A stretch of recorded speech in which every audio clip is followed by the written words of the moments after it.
A Russian delegation has arrived in North Korea, state media said Wednesday, hours after Secretary of State Rex Tillerson indicated the United States is open to talks with Kim Jong Un's government without preconditions.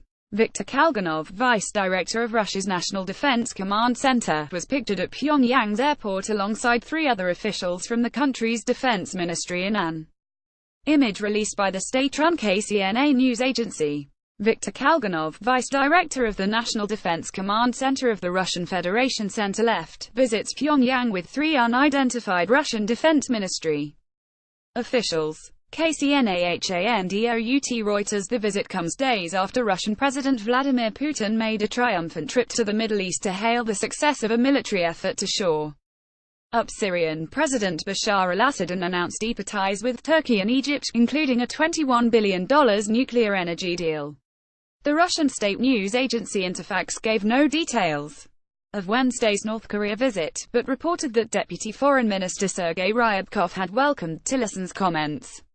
Tillerson told an audience at the Atlantic Council think tank on Tuesday that it was not realistic for North Korea to give up its nuclear weapons program before discussions can begin, adding that President Donald Trump was also very realistic on the issue. "We've said from the diplomatic side, we're ready to talk anytime North Korea would like to talk, and we're ready to have the first meeting without precondition," Tillerson said. "Let's just meet and we can talk about the weather if you want. We can talk about whether it's going to be a square table or a round table if that's what you're excited about. But can we at least sit down and see each other face to face, and then we can begin to lay out a roadmap of what we might be willing to work towards." Related U.S. joint drills simulate attacks targeting North Korea missiles. The apparent softening comes nearly 2 weeks after North Korea test-launched an intercontinental ballistic missile ICBM that could put the entire United States mainland within range of its nuclear weapons, in defiance of United Nations resolutions and international sanctions imposed on the regime. In September, North Korea conducted its 6th nuclear test.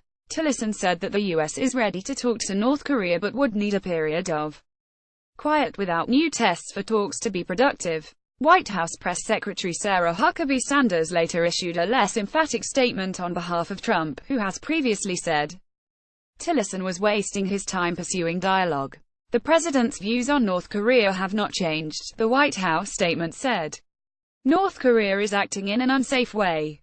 North Korea's actions are not good for anyone and certainly not good for North Korea." Related, Trump's North Korea policy could trigger famine. Experts warn Trump and North Korean dictator Kim Jong Un have been engaged in a war of words over recent months, with Trump warning that North Korea faces fire and fury if it threatens the United States, and calling Kim Little Rocket Man. Kim has responded by calling Trump a dotard and continuing to carry out missile tests. Not everyone is ready for talks. Japan has advocated a strategy of pressuring North Korea through sanctions to give up its nuclear weapons. "We have to see the effects of sanctions on life in North Korea," a former Japanese diplomat, who asked not to be identified, told Reuters. "I heard that they're having a serious impact on everyday life. Let's wait and see. If we were to hint anything for dialogue, we'd be losing clout."